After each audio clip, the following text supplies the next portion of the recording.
There's literally no one better to talk to about Jon Jones as a man and a fighter and his legacy than our guest, Sugar Rashad Evans. Rashad, really appreciate you coming on as always. Doubly appreciate it if you're halfway as jet lagged as me from that flight to Baku. You are our hero for spending some time with us on a Monday morning. Really appreciate it. Oh, no problem. I just got in this morning, so yeah, you're welcome. Yeah, that flight's no joke, dude. I mean, it's a Man. layover Ugh. somewhere, all in the Middle East. I Yeah. mean, it's a brutal one. Yeah, it was that last 10-hour stretch was tough, man. Really tough. But I'm back. That's why you're pro, man. That's why you're Hall of Famer. Well, no, it's because you won fights, but that's also a reason why we love you here on MMA Today. Yeah, when I don't know where you were when you saw the news, but I was on the shuttle to the airport. Got the news that Jon Jones is retiring. Dana White announced at the post-fight presser. When you heard that news, what was your first reaction? I thought it was the best decision for him. I thought that you know, I wanted to see the fight between him and Tom, and I felt like Tom deserved that opportunity. But at the same time, if I'm Jon Jones and I accomplished what he accomplished and I've, had the career that he's had, I don't know if I would take that fight. I mean, it just doesn't make sense from that standpoint. And I couldn't blame him for that decision. I mean, if I was John, we all wanted to see that fight, but you know, you got to be smart. And at this point in his life, I feel that a piece of the fight has left him. And as a fighter, you only have so many fights in you, and when you no longer have that hunger to be like, I want to fight everybody, then maybe you should step away because those are the kind of guys you're going to be going against. So you think he like truly like ducked Tom, like he retired to duck Tom Aspinall? Um, I feel like I wouldn't say he dug them, but I would say that I mean, I felt because he kind of said it himself. He kind of nodded, you know, um, what he was kind of thinking internally when he said, you know, I don't want to fight these, you know, up and coming good guys. I want to fight, guys who have already, been established, guys who have already been in the game. So, you know, he said it himself. You know what I'm saying? I don't know if he was really tracking what he was saying or sometimes just kind of have that Freudian slip. But I Mm. mean, if I was John Jones, I wouldn't care if they said I was ducking or not. Shit, they can call me Donald Duck. I wouldn't care. I mean, I mean, Yeah. he's done. He's done what we all come to do. Right. We would all have loved to have a career like John Jones and to be able to make it out and to you know to walk away with a belt, to walk away undefeated in the cage. I mean, he had the dream career. I don't think the fight with Tom does anything for him. It doesn't do anything for his legacy one way or another. Like if he does beat John, if he does come out and beat Tom, then they might say, well, because at the end of the day, let's just be honest, people just wanted to see him get beat. It's I'm with you, but like that's kind of what you always want out of your champion, right? It's like not like maybe you don't want him beat, but you're like, I want him in fights where he could lose. Like you're champion, like you know what I mean? Like I want to see you yeah. fighting the very best guy available and you to prove that you're still the best. And he definitely didn't do that as a heavyweight. No, he didn't. He didn't do that, and I think that part of that, you know, I mean, you got the Stipe fight didn't make sense Mm-hmm. after the first one didn't go through, and I think that should have been the point of reckoning to be like, okay, this is going to be the fight that's going to be made.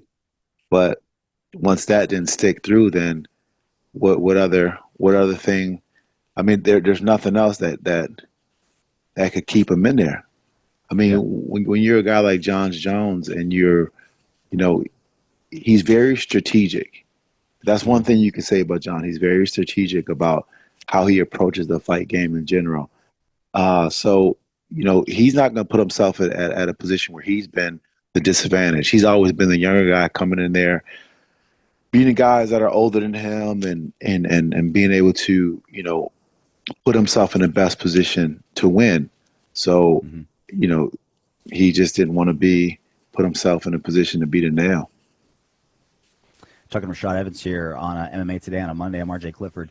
So I was shocked is the wrong word, but when a great fighter retires, 99% of the conversation is, oh, remember that time he did this or that amazing moment in the cage Yeah. or God, this guy was so good. But all the conversation around Jon Jones has been like mostly negative. Like I'm the one saying like, dude, this Yeah. guy's the greatest fighter of all time. Let's discuss it. And everyone's like, oh, he ducked Stipe. He was a drug cheat. His resume was, not what everyone thinks it was. And it's like, I think, it's when you talk of other fighters, like Anderson Silva and his great legacy, but he lost a whole bunch at the end. Fedor, great legacy, lost a whole bunch there at the end. Like, oh, does that tarnish their legacy? It's like, no, I don't think so. You just remember their prime and what they did. I think Jon Jones really did tarnish his legacy with the last half decade of, bulking up to heavyweight, aka ducking Francis, and then this heavyweight run, and then he arguably lost his last two defenses at 205. I didn't think that would harm his legacy, but I think it did based on kind of the discussion and fan reaction now.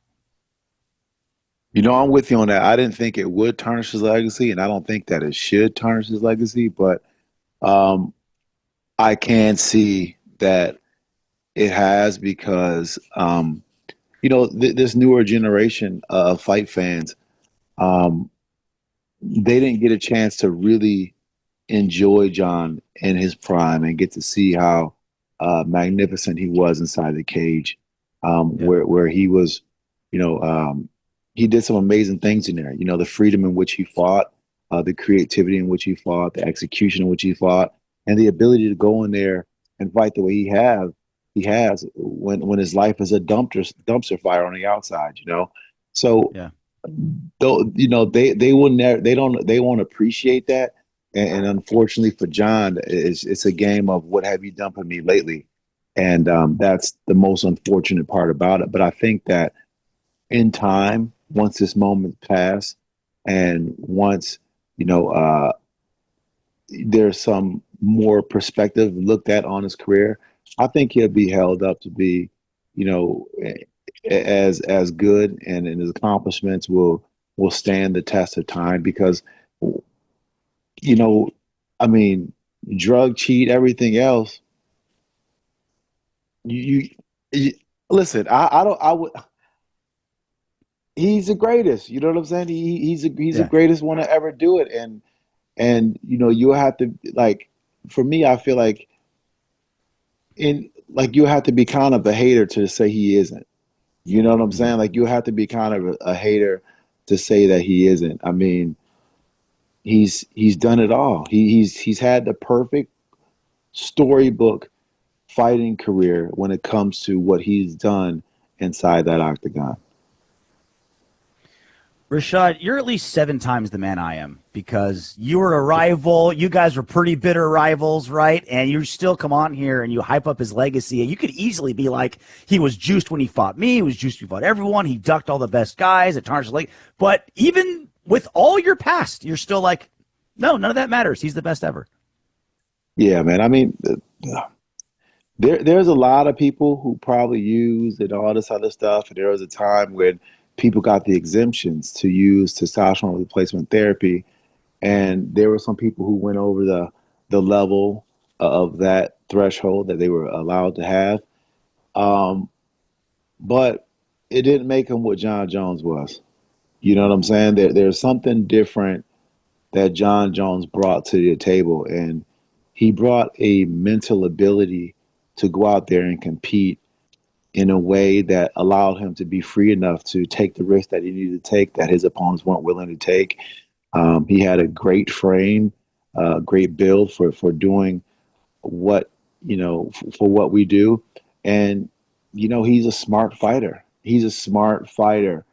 So I can't hate on that, and Mm-hmm. as much as it, it may pain me, you know what I'm saying, because we had the Mm-hmm. rivalry, but when I shoot it straight, I just got to give him his props because I know what it's like to step into that cage where you're not only fighting the person across from your cage. that's the easier battle out of the battles that you face once you go into the octagon. The first battle is battling yourself. And when your life is a mess and when you're not feeling good about yourself, that's a fight that can be hard to win. But not only has he won that fight, he's won that fight and then won the fight in the cage. Yeah, it's almost like the more his life was a mess, the better he fought. It's just Yeah, uncanny. it, Yeah. it's sick. It's a sick thing, but I mean, maybe that's just part of what part of his recipe for greatness. I mean, I don't know. I just I look at that though. I look at that as somebody who's cheering for him to not only have you know to be held up in the esteem in which he accomplished and he achieved, but also after he gets done with fighting. Like, I just wish for him to step into a life where he could just enjoy the fruits of his accomplishments, and be that guy.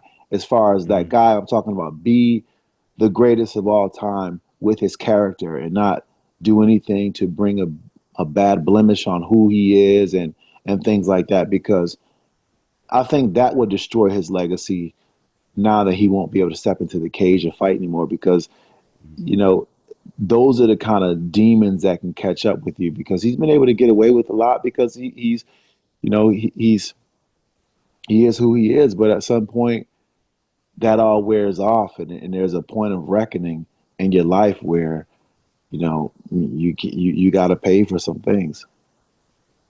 Talking Rashad Evans here on a Monday. Can you think of, kind of putting you on the spot here, Rashad, but can you think of one moment in the cage that encapsulates Jon Jones and what made him who he is, whether it's a moment or an actual fight, a sequence?